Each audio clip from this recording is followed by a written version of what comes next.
Here we are with Mike with words from Mike, not words from Bob. You may hear Bob licking his groin in the background, but we're Stop. going to try and block that Stop, out. Mike.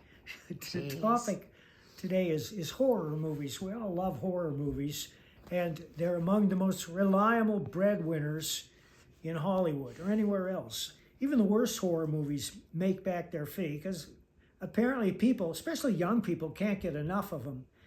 I love horror movies, but according to Sturgeon's Law, which is that 90% of everything is crap, that certainly applies to horror movies, maybe even more so. Most of them are pretty bad.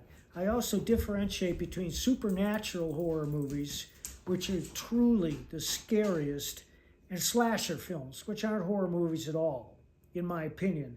What are slasher films? Texas Chainsaw Massacre, Jeepers Creepers, Friday the 13th, and Halloween. Some of them may be pretty decent suspense movies, but they don't raise that frisson of terror when you suspect or in the presence of something that's just beyond your sight and beyond your understanding and malignant. The greatest horror movie of all time is The Exorcist. And I think one of the reasons is that it's founded in Catholic doctrine. So it has roots that go back. It's not something superficial that's devised out of thin air to scare you.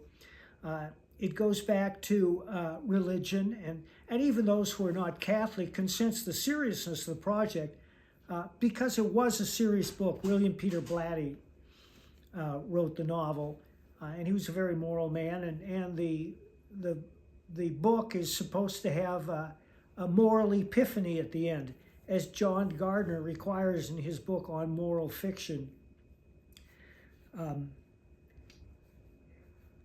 When you first hear the voice of Regan speaking as the devil, it will scare the piss out of you. That was Mercedes McCambridge who provided that voice.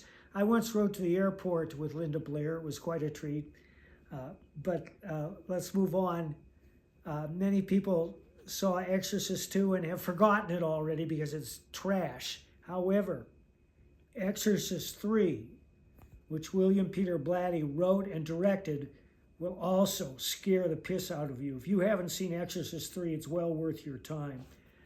In that vein, The Omen came out at about the same time. The Omen is another honestly scary movie. And of course, whenever you have a hit movie, you got to do 47 sequels. I have not seen the most recent remake, but I did try to watch a couple of the sequels back in the day, and they weren't very scary. One of the greatest horror movies of all time, and it is scary, is Frankenstein, the original black and white version starring Boris Karloff and directed by James Whale.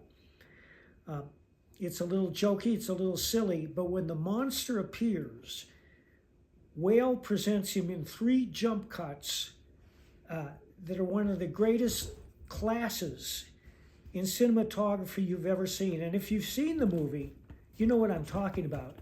Frankenstein appears in the doorway, and then suddenly we move up until we're about 3 feet away, and then suddenly we move up so that only his head is framed in the camera.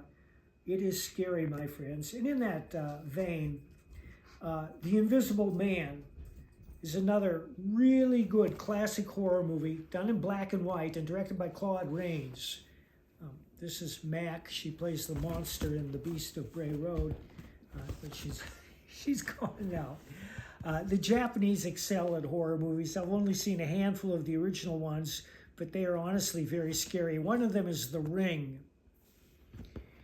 which is made into an American movie as well, and it's well worth seeing. Even the American movie is scary. Another one is The Grudge.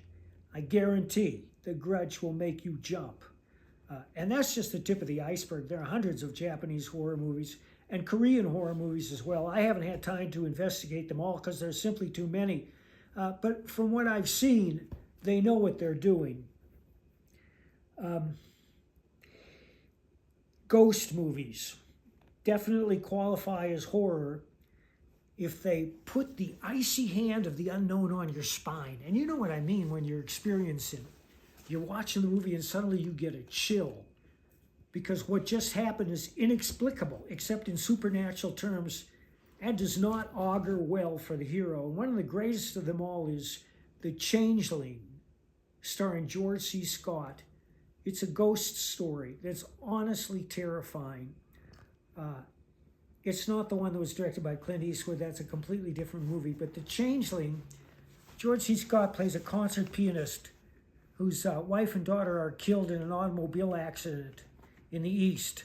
So he moves to the West Coast, and he moves into an old mansion, which is being rented very cheap, to try and resurrect his career by practicing on the piano and getting some gigs.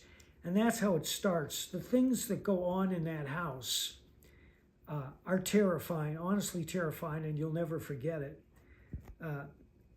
Which brings me to The Haunting, the original black and white movie. If you've never seen this, it's a masterpiece. There's not a drop of blood in it. There's no violence. It's all done with suggestion and sound. Sound is crucial to the success of any horror movie. And if you've seen The Exorcist, you know what I'm talking about. I already mentioned Regan's voice. Sound is essential to The Haunting as well. It will scare the piss out of you just with suggestion and the sound alone. What else have we got here? Oh, we have to mention the Hammer horrors. There's a reason they're called the Hammer horrors, because Hammer Studios in the 60s resurrected the form in a very classy format. The very first movie I ever saw, which my sister dragged me to when I was 6 years old, was The Horror of Dracula, starring Christopher Lee. And you can imagine that I didn't sleep for 6 months after that. I recently rewatched it, and it really wasn't very scary. But the power of suggestion is such that the opening alone will put you on the edge of your feet. And Christopher Lee is masterful as Dracula. He is the best Dracula anyone has ever seen in a movie, although there's Dracula after Dracula, and some are better than others. I want to move on to two modern horror movies that succeed. The first is Nefarious. Nefarious is about a condemned criminal who's about to be executed, and a psychologist who's required to interview him the day before his execution. The psychologist goes in and says, "I'm here to talk about your thoughts and how you feel about this." And the criminal looks up to him and says, "Before the day is over, you will commit 3 murders." And that's how it starts. There's no violence, there's no blood, but the dialogue and the shifting tone between the two protagonists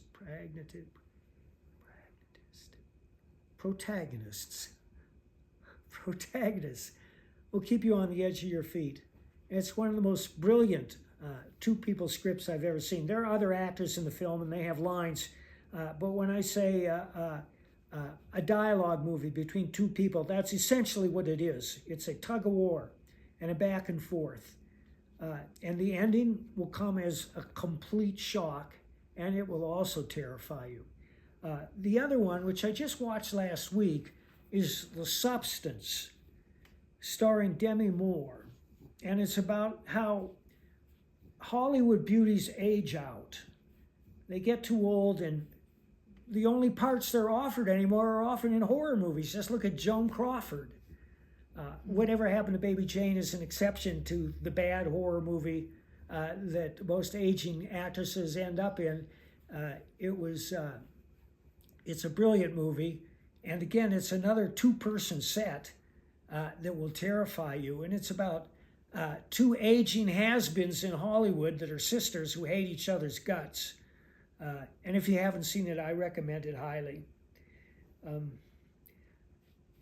I love horror. I've written 3 horror movies. 3 horror novels. Banshees is about a satanic rock band that comes back from the dead. Publishers Weekly gave it a starred review. You won't be able to put it down. Scorpio is about a ghost who only appears under a blazing sun. I'm very proud of that one. It's a much more personal story, but it too will scare the shit out of you. And finally, Domain. It's a haunted house story. It was based on my fascination with Frank Lloyd Wright. And many people don't know that Mr. Wright had a lot of horror in his life. They hired a caretaker, and when he was away out of the country working on a project, his family was at home. The caretaker locked them all in a hall at Taliesin West, leaving only the front door open. And then he set it on fire. And when they tried to escape, he killed them all one by one with a knife. This is a true story about Frank Lloyd Wright. And that's my 2 cents on horror movies. Check them out. All right. Thanks so much. All right. More coming soon.